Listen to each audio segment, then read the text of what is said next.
여러분 반갑습니다. 오늘 또 역사와 진리로 만나는 성경 이야기 신약 6번째 시간입니다. 오늘은 또 김재사 박사님과 함께 이야기 나누겠습니다. 안녕하십니까. 반갑습니다. 반갑습니다. 네. 샬롬. 샬롬. 오늘 저희가 쿰란을 마치고 이제 이두메라는 지역으로 가려고 합니다. 여러분 이두메 뭐 들어는 보셨을 겁니다. 그런데 이제 이두메 하면 저희가 좀 생소한 이름인데 여러분 이 책 다 사셨을 거라고 생각하고요. 이 책에 보면 이두메가 에돔과 관련이 돼 있다. 또 에돔을 모르고서는 이두메를 설명할 수 없다. 이렇게 돼 있는데 가장 큰 이유 중에 하나가 여러분 창세기에 보면 야곱이 출현할 때 이삭의 두 아들 에서와 야곱이잖아요. 그때 에서가 이룬 민족을 우리가 에돔이다라고 하는 이름을 붙였는데 이 에돔과 이두메가 밀접한 관계가 있을 뿐만 아니라 같은 거라는 그렇죠. 이야기를 해요. 에돔은 네. 히브리어고 이두메는 헬라어입니다. 그러면 같은 말이군요. 왜 에돔 그다음에 이두메 이 지역이 나중에 그 로마 시대로 넘어가면 속주화가 될 때 아라비아라는 속주로 불리우는 지역이기도 해요. 그러면은 이제 에돔과 이두메와 아라비아가 어떻게 보면 그러니까 어떻게 보면 다 아라비아 같은 아라비아, 그러니까 에돔 계열이다. 그래서 나중에 이제 좀 이제 우리가 이걸 혼돈이 올 수 있어서 이제 좀 더 정확히 말하면 에돔, 이두메 이제 이 지역이 나중에 이두메란 이름으로 헬라 시대 이후에는 정해지고 네. 이두메도 하나의 속주가 되고요. 네. 그다음에 이제 예전에 에돔이 이두메라고 불리는 지역과 함께 더 남쪽을 또 통치했던 적이 있는데 이두메 남쪽 지역을 이제 아라비아 그러니까 우리가 원래 에돔이라는 지역과 그 시나이 반도 쪽은 네. 아라비아 속주 이렇게 부르고 아라비아 속주를 떠받치고 있는 조금 더 위쪽 이게 이제 이두메라는 속주로 불리우게 되죠. 그러니까 네. 이제 아라비아도 구약 성경에 보면 아라바라는 이름으로도 네, 나오죠. 네. 그러니까 처음에 질문하신 것처럼 에돔은 히브리어고 헬라어로는 이두메라고 그러고 그다음에 아라바도 히브리어인데 헬라어로는 아라비아 그러면서 이제 이 같은 지역을 조금 뭐 지역적인 지리적으로 좀 확장되기도 하고 축소되기도 하지만 구약의 이름과 신약의 이름이 간혹 헷갈리는 경우가 있는데 그건 히브리어와 헬라어의 차이다 이렇게 보시면 그럼 되죠. 조금 더 깊이 들어가서 네. 그러면은 에서도 성경에 보면 12족속의 그 아버지처럼 나오잖아요. 네. 야곱이 12지파의 아버지듯이지. 이제 그러면은 그 12지파 중에 그러니까 12족속이겠죠. 에서는 그렇죠. 12족속 중에 그러면 에돔은 어디에 속하게 되는 건가요? 아니면 전체가 다 에돔이라는 이름으로? 사실은 쉽지 성경에서는 않죠. 성경에는 왜냐하면 이 야곱 중심의 그렇죠. 이제 또 12아들, 12개 지파 중심으로 이제 기록되다 보니까 우리에게는 딱히 이렇게 에서가 이룬 그 족속이나 또 에서의 그 족속들이 이룬 땅에 대한 것이 명확하게 드러나 있지는 않죠. 그러다 보니까 이제 우리가 이 이두메가 쭉 에돔이 올라갔을 때 어떻게 소속되냐 뭐 이런 것보다는 오히려 에서가 세일산이 있는 곳에 정착을 했다. 이제 그러면서 이 지역 이름을 에돔이라고 불렀다. 근데 왜 그럼 에돔이라고 불렀을까요? 라고 할 때 우리가 야곱과 에서에서 그 장자권 사건 유명하죠. 그렇죠. 팥죽. 네. 네. 팥죽이 이제 불다. 그래서 이제 히브리어로 불다가 아돔이에요. 그래서 이 아돔에서 에돔이 나왔다. 그래서 에서 그러면 불다. 그래서 에서가 산 땅도 붉은 땅이다. 네. 하에서 에돔이다. 에돔이다. 뭐 이런 그렇게 이름이 이야기가 붙여졌을 있기도 거다. 한데 이것도 굉장히 또 하나의 전설 같은 이야기고요. 실제로는 그 땅을 가보면 그 땅이 전부 다 붉은 산이에요. 그러니까 페트라가 있는 데가 그렇죠. 세일 땅이죠. 그렇죠. 그렇죠. 그러니까 우리가 페트라가 진짜 붉은색으로 그렇죠. 보여요. 그래서 페트라는 후대의 이름인데, 근데 이제 페트라로 상징되는 게 구약 성경인 에돔이다. 그쵸. 이 에돔이 땅이 붉은색과 관련되어 있다. 페트라는 또 바위, 돌, 뭐 이런 뜻이잖아요. 네. 그러니까 붉은 돌산 지역이다라는 네. 이름에서 오히려 에돔이 더 맞는데, 근데 우리는 그 팥죽 때문에 에서와 에돔을 연결시키기도 하죠. 네. 그래서 이제 그 에돔과 이두메는 어떻게 보면 같은 그렇죠. 사람, 같은 의미를 네. 가지고 네, 있다고 네, 이제 우리가 볼 수 있고. 네. 그런데 이제 저희가 이두메 그러면 이제 역사에 이두메가 등장하는 가장 하이라이트가 아무래도 하스모니아 왕조 때, 네. 그러니까 히르카누스 1세 때 네.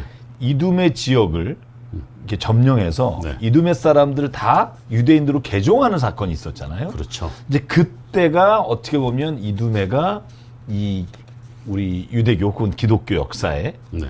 굉장히 등장하게 되는데 그 과정을 좀 설명해 주시면 좋겠어요. 어떤 과정이 있었는지.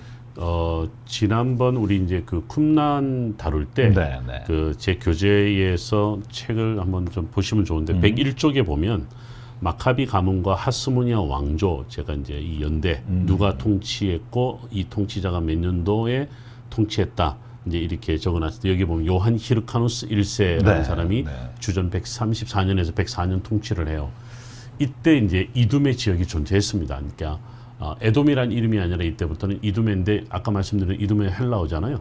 그러니까 이제 이 헬라어가 이스라엘 땅에 사용된 것은 역시 알렉산더 대왕에 의한 헬라 통치, 즉 헬레니즘 문화가 들어오면서부터 에돔 대신에 이두메라는 이름이 불려졌고, 또 실제로 이두메가 속주가 되면서 유다 남쪽 지역을 이제 차지하게 되죠. 이 지역이 이미 요한 히르카누스 시대 혹은 하스모니안 시대 이미 존재했던 겁니다. 네.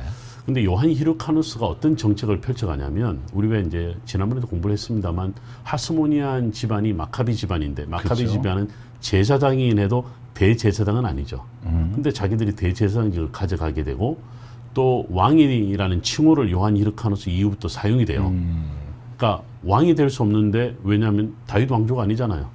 그러니까 이제 이 요한 히르카누스가 대제사장직을 이미 자신들이 이제 갖고 있었고, 왕이라는 칭호를 이제 하고. 가져가는 딱 타이밍에 이 사람이 등장하면서, 그러면 왕권도 가져오고 대제사장직을 가져오려면 뭔가 명분이 있어야 될 거 아니에요. 그렇죠. 그 명분을 땅을 정복하는 데 찾게 됩니다. 그러니까 원래 이두메 지역이 다윗과 솔로몬 시대의 그렇죠. 땅이었기 그렇죠. 때문에 내가 이걸 다시 정복함으로 내 왕권이 합당하다, 뭐 이런 걸 보여주고 싶은. 그러니까 학자들이 이제 그런 하나 이제 후대 평가에서 그렇게 네, 강조하죠. 네. 요한 히르카누스가 굳이 뭐 그렇게까지 복잡하게 안 살아도 되는데, 그러니까 이제 통치자인데 여전히 왕이란 칭호가 없다 보니까 왕을 이제는 우리가 가져와야 되겠다 아마 판단했던 것 같아요. 그래서 요한 히르카누스가 아까 말씀드린 대로 다윗과 솔로몬 시대의 땅을 다 점령하는, 그러니까 엄청난 전쟁을 치르게 됩니다. 이때 점령한 이후에 이 땅에 사는 원주민들을 유대교로 개종시킵니다. 어떤 방법으로 개종시키나요? 뭐 그냥 할례 받아라.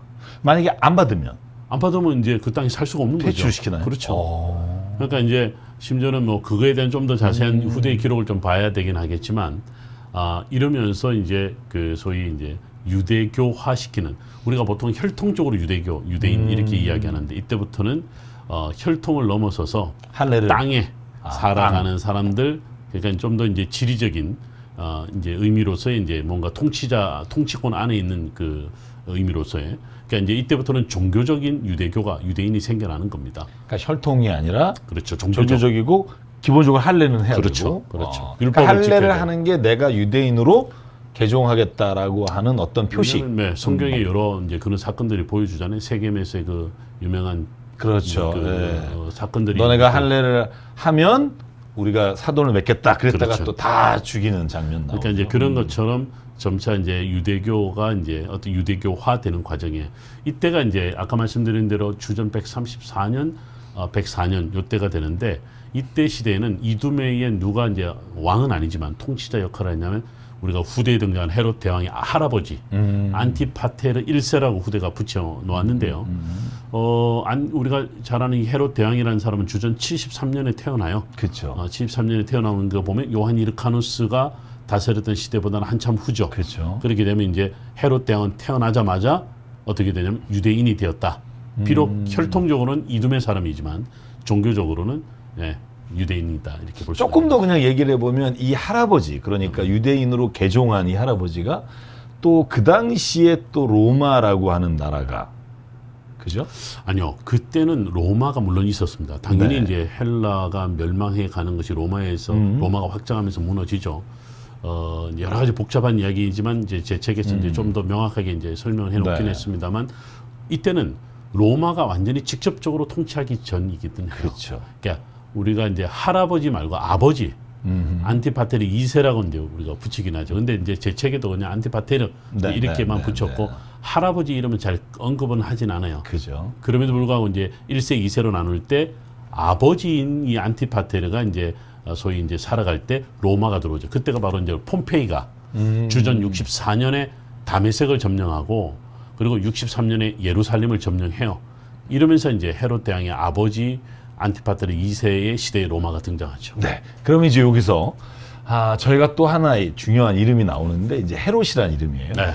그러니까 사실은 이두메를 이제 유대인으로 개종시키는 사건이 있은 다음에 우리가 정말 너무나 잘 아는 이름, 또 이름이 너무 헤롯이 다 헤롯이라 헷갈리는 이 헤롯이라는 이름이 나오는데 우리가 아는 것이 헤롯 대왕이죠. 그렇죠. BC 4세기에 죽었다고 네. 여겨지는 이 헤롯 대왕. 근데 이 헤롯 대왕이 이두메 사람이고 물론 유대인으로 개종했지만 이두메 사람이 유대인으로 개종했는데 어떻게 로마 시대에 유대 왕이 될 수 있었나? 이게 이제 가장 궁금한 것 중에 하나일 거예요. 아마 성경을 좀 아시는 분들은 이 과정이 좀 설명이 필요한 것 같아요. 나중에 이제 제가 헤롯 왕조에 대한 연대도 쭉 적어 놓기도 네. 했습니다만 학자들마다 연대표를 좀 이렇게 만들면서 몇 가지 좀 우리에게 이제 질문을 던지는 게 있어요. 어떤 연대표를 보면 하스모니안 왕조의 마지막 왕을 헤롯으로 기록한 그런 연대표도 있고요. 물론 이제 헤롯은 하스모니안 왕조가 아니기 때문에 하스모니안 그 왕조의 끄트머리에 집어넣는 것은 의아해 할 수밖에 없다. 이건 근데 이제 연대표에서 왜 이렇게 헤롯을 하스모니안 왕조에 집어넣었을까라고 할 때 하스모니안 왕조를 이어서 헤롯 왕조를 이어가는 그 이제 과정에서 그냥 하스모니안 왕조의 어떤 연장선상에서 헤롯을 이해하는 게 아닌가 이렇게 보기도 하죠. 이것은 결국은 하스모니안 왕조가 마지막에 헤롯이 치열한 전투를 통해서 왕이 돼요. 왕이 되는데 이때 누가 도와주냐면 로마가 도와줍니다. 우리 아까 잠깐 언급했던 폼페이라는 사람은 주전 64년, 63년 이때 등장하지만 폼페이도 잘 아시는데 율리우스 시저, 크라우스, 크라수스 이런 사람 3도 정치 시대에 다 제거당하고 누구만 남게 되냐면 시저만 남게 되죠. 케사르라고 불리는 시저만 남게 되는데 요때가 주전 40년 요때가 돼요.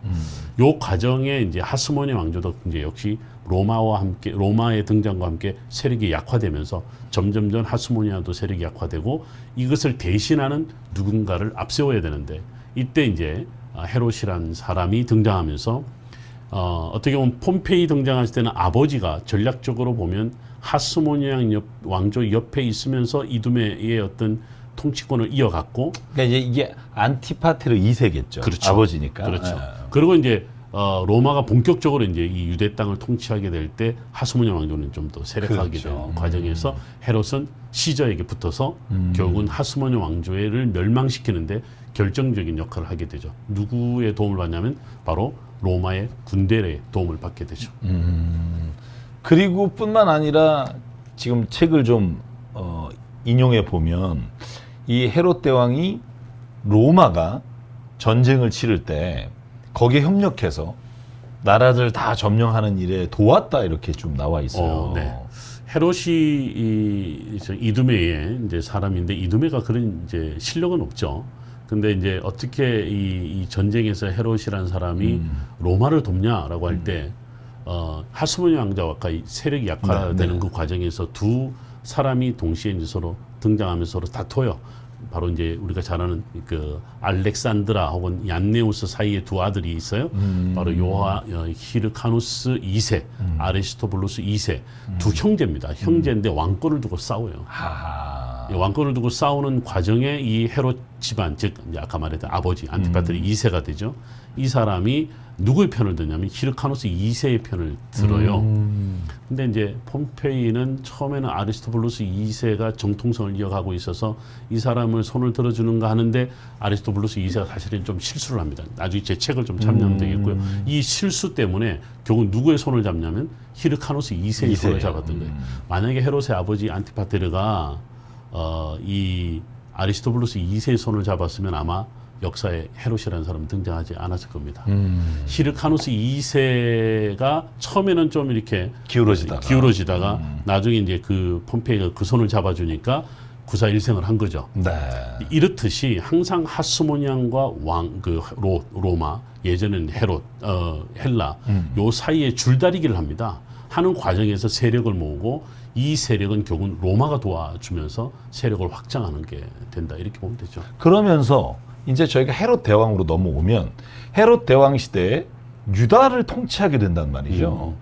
사실 그건 엄청난 일이죠. 왜냐하면 유대인들도 이 정통성을 인정 안 할 거고 그렇게 보여지거든요. 저희가 볼 결국은 때. 하스모니안 왕조가 이 요한 히르카누스 그다음에 히르카누스 2세 간의 다툼에서 히르카누스 2세가 어떤 이제 칠권을 가져오지만 이미 나이가 너무 들었고 그러니까 정치적인 실력이 별로 없어요.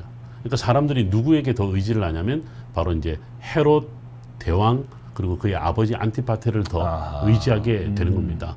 그러면서 이제 하스모니안 왕조는 명실공히 거의 쇠락했다 이렇게 보면 되죠. 실질적인 통치권은 아직 왕조도 들어오진 않았지만 그래서 아까 헤롯 말한 집안이 대로 하스모니아 왕조의 마지막에 헤롯의 이름을 넣는 경우가 그렇죠. 바로 그런 이유. 이거를 근데 지켜보던 아리스토블루스 2세 아들이 아직 살아 있었어요. 아 그래요 또. 그 사람이 이제 등장을 해요. 그래서 여러분들 나중에 제 책을 보면 안티고누스라는 사람이 등장을 해요. 맞아요. 이 사람이 세력을 모아서. 근데 이 뭐 하스모니아는 힘이 없으니까 누구를 또 끌어당기냐면 파르디아라고 하는 이름. 오늘날 이란이죠. 그죠, 옛날에 파르디아. 페르시아니 뭐 네네네. 이쪽 지역에 세력이 아직도 남아 있는데 이 세력은 누가 맞짱 뜰 만큼의 힘이 있었냐면 로마와 맞짱 뜰 만한 힘이 있으니까 그 세력을 끌어들여서 헤롯을 몰아내려고 합니다. 그럼 이때 우리가 마사다가 등장을 해요. 사실은 이 헤롯이 어떻게 해요? 뭐 강력한 군대를 앞세운 안티고누스가 하스모니아 왕조의 마지막 왕이라고 할 수 있는 정통가의 힘이 있는 사람이 들어오니 쫓겨나게 되죠. 이때 이 사람은 거의 뭐 그냥 어떻게 보면 벌거벗이 이제 쫓겨난다 이렇게 보면 됩니다. 그런데 근데 이제 로마가. 나중에 로마가 도와주는데 이때 로마의 가요 헤롯이 정말 빈털털입니다. 가족과 군대는 어디에 숨겨놓냐면 바로 마사다에 숨겨놓죠. 아 진짜요? 네. 완전히 실권을 다 잃어버렸어요. 그래서 이제 그 당시에 우리가 시저가 죽고 난 다음에 시저 이후에는 안티고누스와 그의 또 시저의 양아들 그 유명한 옥타비아누스 그쵸. 나중에 아우구스투스가 되는 이 이제 안토니우스와 옥타비아누스가 로마를 이끌 이때에 한 여자가 등장합니다. 클레오파트라. 클레오파트라. 시저의 여자였지만 나중에 안티오누스의 이제 안티오쿠스. 안토니우스의 안토니우스, 네. 여자가 되죠. 그래서 헤롯이 그 당시 알렉산드리아의 여왕이었던 클레오파트라를 찾아갔고 클레오파트라의 편지 한 장을 듣고 로마를 가죠. 제가 이랬었습니다. 예전에 우리 아버지가 이랬었습니다. 내가 이런 사람이다. 그래서 지금 여러분들이 지금 싸우고 있는 파르티아가 즉 지금 하스모니안 손잡고 유대 땅을 통치하고 있습니다. 뭐 설득이 될 만하죠. 이때 이 안토니우스하고 옥타비아가 군대를 내어줍니다. 그래서 결국은 그때가 주전 40년이죠.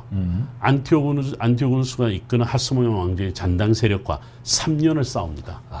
3년을 싸우면서 주전 37년에 이 전쟁에서 이겨서 명실공히 헤롯이 왕이 되는 아주 중요한 스토리가 있습니다. 또 뭐 그 과정 중에는 또 악티움 해전에서 또 그렇죠. 옥타비우누스가 안토니우스를 그렇죠. 또 그 점령하면서 다시 또 헤롯은 또 옥타비우누스 쪽에 참그 어떻게 보면 역사가 그를 살렸던 것 같아요. 그러니까요. 어느 어떻게 편에 보면. 줄을 잘 서느냐. 네.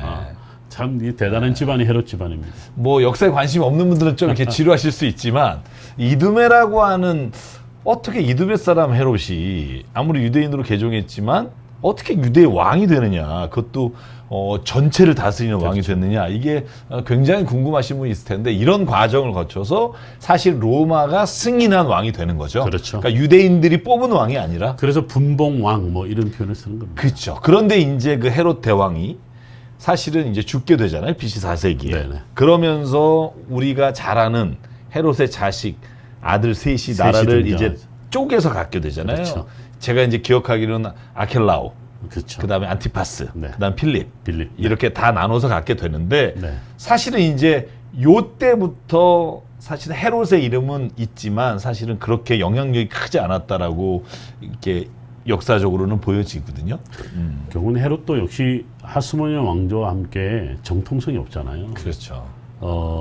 그래도 이제 이 헤롯은 요한 히르카누스와 다른가 하나는 하스모니아 왕조와 다른가 하나는 것은 대제사장직은 가지고 가잖아요. 아, 그렇죠. 왕만 가졌죠. 왕만 가져가죠.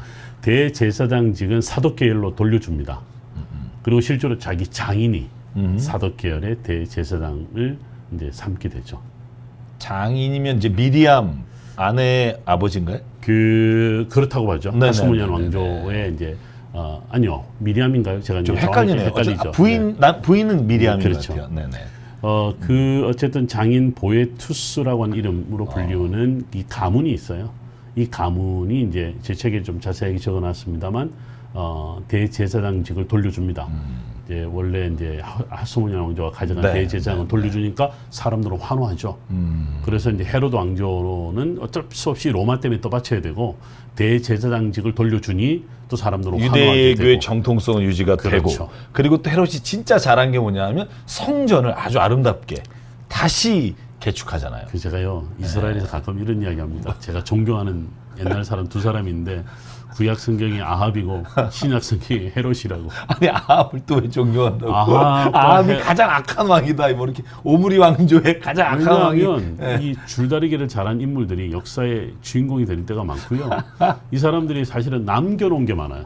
아합이. 건축적으로도 고고학적으로도 보면 남겨놓은 게 많아서 이 양반들이 없으면 특히 헤롯이 없으면 역사를 재구성할 게 없어요. 그렇죠. 아합도 남쪽에 여호사밧하고 사돈을 맺어서 아달랴를 또 남쪽으로 보내는 뭐 이런 지금 머리가 우리가 좋은. 사마리아를 이스라엘에서 가보면 현재 그 옛날에 아합의 궁전이라든가 그 다음에 남아 있나요? 그럼요. 아, 남아 그래요? 사마리아 궁에 남아 있고요. 그 다음에 또 하나는 저기 위에 나봇의 포도원 사건 유명하죠. 우리가 보통 아합이 궁에 앉아 있을 때 나봇의 포도원이 너무 좋아서 탐욕을 그 아내가 가졌죠. 저길 좀 달라 이러니까. 그렇죠. 이제 그때 그 궁전터가 지금도 남아 있기도 네. 하죠. 그래서 우리가 이 두 사람은 역사에서 참 나쁜 왕, 역사에서 참 부정적인 인물로 비춰지지만 역사학자들에게는 이 양반들이 어떻게 보면 역사를 재구성하는 네. 큰 도움이 되죠. 그 중에 헤롯은 두말할 나위가 없는 인물이기도 합니다. 네. 자 여기까지 이제 우리가 좀 살펴봤습니다. 헤롯 대왕 그리고 헤롯 집안이 어떻게 유대의 왕이 됐고 또 이두메라는 지역은 어디에 있는지 좀 살펴봤는데 이제 좀 마지막으로 네네. 이 헤롯 집안과 또 예수님과의 관계가 좀 그 복잡하게 얽혀 있는 게 있어요. 그렇죠. 태어날 때부터 예수님이 탄생할 때부터 헤롯 대왕이 사실은 죽이라고 이렇게 명령을 내렸다부터 시작해서 그 집안에 얽힌 일이 있는데 또 결국은 예수님을 죽인 왕이 또 헤롯 왕 시대고 그렇죠. 그러니까 사실은 요 집안과의 관계를 조금 얘기하고 넘어갔으면 좋겠어요. 우리가 왜 그 세례 요한이 교훈 이제 목이 잘려서 처형 처형당하죠. 나왔는데 그때 그 예수님이 그 헤롯을 가리켜서 여우라 여우라고 말이죠. 말하죠. 그 사람이 바로 안티파스입니다. 네. 그 갈릴리 지역을 다스렸죠. 아켈라오는 아버지가 이제 즉 헤롯 대왕이 주전 4년에 죽자 한 10년 정도 통치하다가 결국은 쫓겨나서 오늘날 사이프러스라는 섬에서 결국은 여생을 그냥 스스로에게 끝내게 되는데 아켈라오가 다스렸던 지역은 예루살렘이고 가이사랴 아주 주요한 지역을 다스렸지만 실질적인 이 영향력은 오히려 안티파스가 더 강력했어요. 이 사람이 이제 그 궁전이 이제 지금 아까 말했던 아합의 그 사마리아 궁을 네. 나중에 재건축을 해서 멋진 궁전을 가지고 있었고 그리고 갈릴리라고 하는 예수님이 이제 사셨던 나사렛 뭐 이런 지역들이 다 안티파스의 통치 지역이에요. 그래서 누구보다도 안티파스를 너무나 잘 알고 있습니다. 그래서 이제 이 안티파스가 세례 요한을 이제 죽였다는 이야기를 듣고 이제 사역을 시작을 본격적으로 하게 되는데 이때 이제 이 안티파스를 예수님은 여우라고 불렀던 적이 있었죠. 네. 그러니까 왜 헤롯 대왕은 죽기 전에 유대인의 왕이 태어났다 하는 말에 흥분해서 지금부터 계산해서 그 왕이 태어났다는 시기까지 애들 다 죽여라 뭐 이런 일을 했잖아요. 결국은 그 이두메 출신인 이 유대의 왕이 사실은 유대인 안에서 왕이 났다라는 말이 그를 얼마나 지금 겁나게 했는지가 이해가 가요. 이 말을 오늘 이야기 들어보니까 우리가 이렇게 볼 수 있잖아요. 헤롯 집안이 아까 말씀한 대로 잘 정리해 주셨어요. 그러니까 뭐 예수님 분이 얘기했어요. 뭐 메시아다 왕이다 그러면 헤롯의 대적자들로 이제 몰아세웠고 그들을 어떻게든 다 몰아내는 또는 척결해야 되는 대상이었겠죠. 근데 헤롯 안티파스가 세례 요한을 죽였다. 우리 지난번에 한번 다룬 적이 있습니다만 이 광야의 운동은 메시아 운동입니다. 그렇죠. 메시아 운동은 유대인들에게 그 당시에 묵시 운동에서 굉장히 중요한 하나의 이슈였기 때문에 헤롯은 특별한 종교가 없었던 뭐 종교가 있었다 그래도 이제 뭐 전혀 유대교적인 신앙이 아닌 그에게 메시아나 왕은 어떻게 보면 유대인들이 선망하는 아주 대망하는 그런 하나의 통치자적 개념으로 받아들였기 때문에 촉각을 세울 수밖에 없었던 거죠. 그렇죠. 그래서 이제 세례 요한을 그 연장선상에서 죽여버렸고 예수님은 덧세이체시를 불러일으키죠.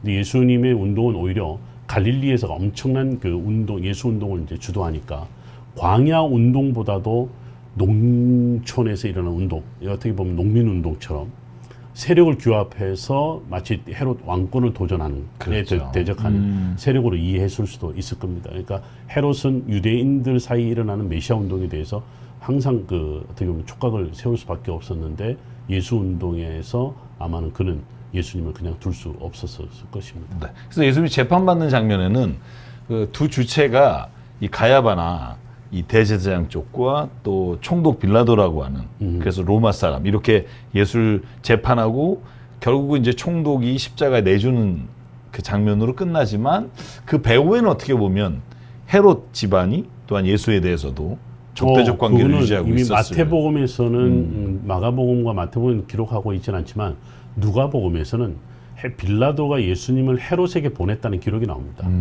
그러니까 그 당시 6월절이잖아요. 6월절이니까 이제 사마리아 지역이나 갈릴리 지역에 있었던 헤롯, 즉 안티파스가 예루살렘에 와 있었던 겁니다.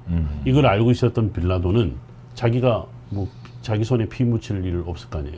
손까지 씻었던 사람이니까. 그래서 헤롯 안티파스에게 그 책임을 떠넘기고 싶었던 거죠. 근데 헤롯은 내가 왜 그렇죠. 내가 왜 서로 하고 토스하고 결국은 민중이 십자가에 죽여라. 그렇죠. 이렇게. 그렇죠. 그래서 결국은 참. 헤롯과 빌라도 사이에서 어떻게 보면 예수님은 정치적이든 어쨌든 그들에게 비춰볼 때 십자가 처형을 당했다라고 평가를 받기도 하죠. 오늘 뭐 이야기는 이쯤에서 마무리해야겠지만 저는 이제 그래서 예수님 돌아가시는 그 장면에 재밌는 단어가 있어요. 그래서 한번 여쭤보고 싶었어요. 갑자기 떠오른 건데 바라바라고 하는 예수냐, 그리스도라고 하는 예수냐. 그 보니까 예수라는 뜻은 우리가 구원자 뭐 이런 의미로 볼 수 있는데 참 아이러니해요. 그러니까 현실에서 너희의 삶을 구원할 자를 찾을 거냐 아니면 영원한 생명의 구원자를 찾느냐. 저는 이 질문으로 가끔 들릴 때가 있어요. 네. 누구를 놔줄까? 그때 결국 인간은 현실에서의 내가 삶의 질이 좀 좋아지고 로마의 압제로부터 구해주면 그렇죠. 좋겠다 하는 바라바를 선택하는 모습을 보면서 참 신앙을 가진 요즘처럼 네. 선택을 많이 해야 되는 이것이냐 저것이냐 참 우리에게 많은 부분에서 와닿는 현실 앞에 참 좋은 질문인 것 같습니다. 그래서 오늘 이두메에 관해서 저희가 이야기를 나눴습니다. 이두메는 이 한 시간으로 저희가 좀 정리를 하려고 합니다. 여러분 혹시 이두메 혹은 헤롯 이런 질문이 있으셨다면 오늘 우리 김 박사님의 이야기가 여러분에게 좀 해답이 됐을 이 것 책도 같고요. 도움이 될 겁니다. 네, 저는 이 책을 읽으면서 정말 많은 도움을 받고 있고요. 제가 아마 가장 이 책을 열심히 읽는 사람일 저보다 더 거라고 열심히 생각합니다. 네, 여러분 꼭 성경에 그 문자로 기록된 말씀을 우리가 더 이해하기 위해선 그 문자가 기록된 시대의 역사와 또 지리를 아는 것이 훨씬 얼마나 큰 도움이 되는지 저는 시간이 갈수록 더 느끼고 있는데요. 여러분 애청자분들이시라면 꼭 한번 책을 꼼꼼히 읽으면서 정리를 하시면 좋을 것 같고요. 오늘 저희가 여기서 인사하고 내일은 다음 시간은 어디죠? 우리가 어디로 넘어가야 되나요? 그 다음에 아마 갈릴리 아닌가요? 보죠. 네, 여러분들을 위해서 가이사라. 이 가이사라는 여러분 두 군데가 있죠. 사실은 가이사라 빌립보가 있고 가이사라가 있고. 그래서 아마 저희는 이제 가이사라로 넘어갑니다. 여러분 잘 따라오시기 바라고요. 오늘 여기서 저희 인사하겠습니다. 반갑습니다. 감사합니다. 감사합니다. 샬롬. 샬롬.